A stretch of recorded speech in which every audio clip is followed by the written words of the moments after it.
السلام علیکم۔ پاکستان کی سیاسی تاریخ میں کچھ کہانیاں اقتدار کی کھیل سے کہیں بڑھ کے ہوتی ہیں۔ آج ہم ایک ایسی ہی کہانی پر بات کریں گے۔ یہ کہانی ہے محمد خان جنیجو کی، اس وزیر اعظم کی جو ایک فوجی آمر کے سائے میں جمہوریت کی شمع روشن کرنے نکلے تھے۔ ان کا عروج اور زوال دراصل پاکستان میں جمہوریت کی پیچیدہ جدوجہد کی کہانی ہے۔ اور یہیں پر ایک بہت بڑا سوال پیدا ہوتا ہے، آخر ایک طاقتور فوجی آمر ایک سویلین سیاستدان کو ملک کی باغ ڈور کیوں سونپے گا؟ یہ سننے میں تو ایک تضاد لگتا ہے، لیکن اسی تضاد کے اندر محمد خان جنیجو کی سیاست کا پورا راز چھپا ہوا ہے۔ اچھا، تو اس کہانی کو سمجھنے کے لیے آج ہم کیا کیا دیکھیں گے؟ سب سے پہلے تو یہ کہ جنیجو کا انتخاب اتنا غیر متوقع کیوں تھا۔ پھر ہم ان کی سادگی سے بھری سیاست کو جانیں گے، جمہوریت کے لیے ان کی کوششوں پر نظر ڈالیں گے، ان کی حکومت کی برطرفی کی وجوہات کو سمجھیں گے، اور آخر میں یہ جانیں گے کہ محمد خان جنیجو آج بھی کیوں یاد رکھے جاتے ہیں۔ تو چلیں کہانی کے پہلے حصے سے شروع کرتے ہیں۔ ذرا تصور کریں 1980 کی دہائی کا پاکستان، ایک ایسا ملک جہاں جمہوریت معطل تھی اور ہر طرف فوجی وردی کا راج تھا۔ بات ہے 1985 کی۔ انتخابات تو ہوئے، لیکن بڑے عجیب سے، یعنی کسی سیاسی جماعت کے بغیر۔ ان غیر جماعتی انتخابات کے بعد جنرل ضیاء الحق نے سندھ سے ایک ایسے سیاستدان کو چنا جو اپنی سادگی اور غیر متنازع شخصیت کے لیے جانے جاتے تھے، محمد خان جنیجو۔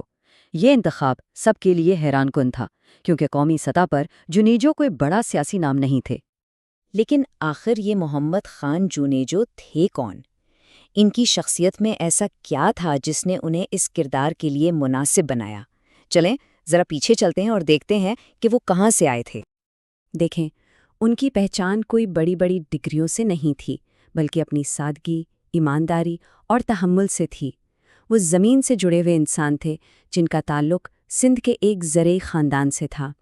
بھلے رسمی تعلیم زیادہ نہ ہو، لیکن ان کے پاس سیاست کا وہ عملی تجربہ اور سمجھ بوجھ تھی جو کتابوں میں نہیں ملتی، اور یہی ان کی سب سے بڑی طاقت تھی۔ یہ کوئی راتوں رات کی کامیابی نہیں تھی۔ ان کا سیاسی سفر بالکل نچلی سطح یعنی یونین کونسل سے شروع ہوا۔ وہاں سے وہ صوبائی اسمبلی تک پہنچے اور پھر آہستہ آہستہ قومی سیاست میں داخل ہوئے۔ یہ دہائیوں پر پھیلا ایک مسلسل سفر تھا جس نے انہیں زمین سے اٹھا کر ملک کے سب سے بڑے عہدے تک پہنچا دیا۔ اور اب آتے ہیں کہانی کے سب سے اہم حصے پر، وہ حصہ جو جنیجو صاحب کی پہچان بنا۔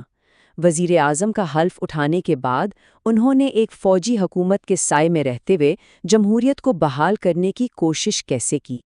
یوں سمجھیں کہ جنیجو کی وزارت عظمیٰ ایک مستقل کشمکش کا نام تھا۔ ایک طرف تھے جنیجو صاحب جو چاہتے تھے کہ پارلیمنٹ مضبوط ہو، سویلین حکومت کی چلے، اور دوسری طرف تھی حقیقت، یعنی جنرل ضیاء کی فوجی حکومت، جہاں اصل طاقت کا مرکز کہیں اور تھا۔ تو یہ دو بالکل الگ سوچ کا ٹکراؤ تھا۔ سوچیں، وزیر اعظم بنتے ہی انہوں نے پہلا کام کیا کیا؟ سب سے بڑا مطالبہ کر دیا کہ ملک سے مارشل لاء ختم کیا جائے۔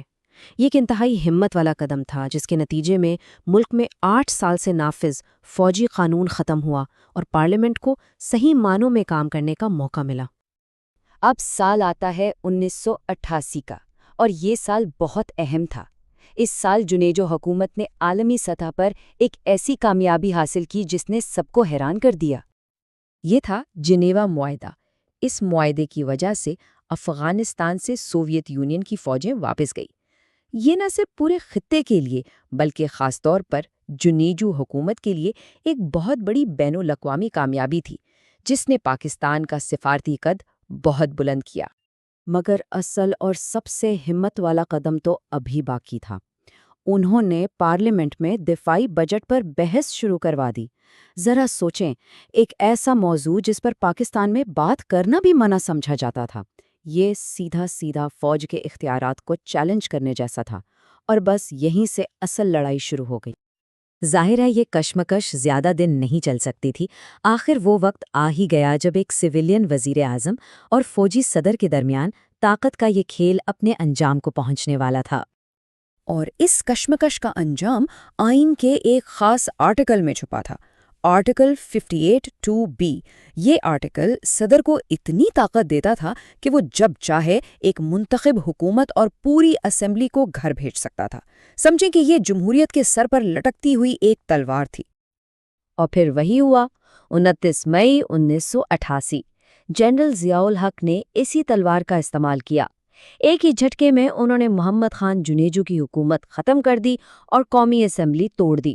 پاکستان کی جمہوری تاریخ میں یہ ایک بہت بڑا اور افسوسناک موڑ تھا اور ملک ایک بار پھر سیاسی بحران کا شکار ہو گیا۔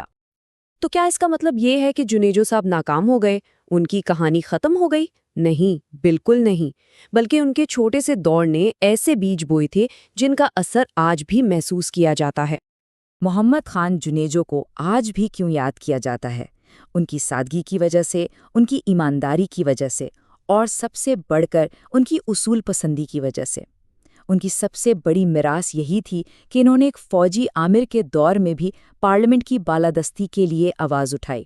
ان کا دور اس بات کا ثبوت ہے کہ حالات کتنے ہی مشکل کیوں نہ ہوں، جمہوری اصولوں پر کھڑا رہا جا سکتا ہے۔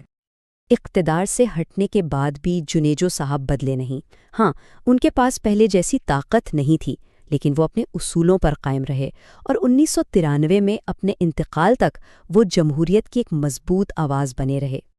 محمد خان جنیجو کی کہانی ہمیں ایک بہت اہم سوال پر لا کر کھڑا کرتی ہے کہ کسی بھی لیڈر کی اصل میراث کیا ہوتی ہے؟ کیا یہ اس بات سے طے ہوتی ہے کہ وہ کتنے دن اقتدار میں رہا، یا اس بات سے کہ وہ اپنے اصولوں پر کتنا مضبوطی سے کھڑا رہا؟ شاید اسی سوال کا جواب ہے جو جنیجو صاحب کی مختصر لیکن با اثر سیاست کو آج بھی زندہ رکھے ہوئے ہے۔